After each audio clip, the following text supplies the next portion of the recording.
les patients savent qu'ils vont se diriger vers un bâtiment spécifique pour la prise en charge de leur maladie, du sang ou des organes. Et deuxièmement, ils sauront aussi que l'on va concentrer en un seul bâtiment toutes les forces vives autour de la prise en charge du patient, du diagnostic à la prise en charge thérapeutique.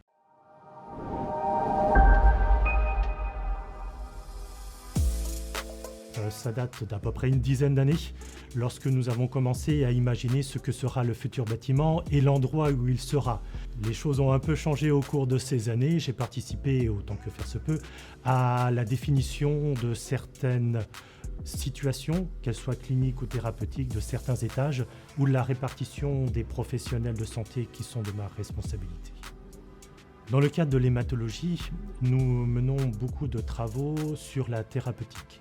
Mieux comprendre les maladies est l'objet d'un certain nombre de démarches que nous faisons avec des laboratoires. Par contre, au sein même de l'ICI, nous avons des unités de recherche thérapeutique. Nous prenons en charge les patients du point de vue des traitements, innovateurs bien évidemment la majorité des cas, que ce soit en première, deuxième ou dernière ligne de traitement. Nous proposons à ces patients, parfois sur le seul plateau unique de Brest et nulle part ailleurs, pour des thérapeutiques de qualité, parfois unique dans la région Bretagne.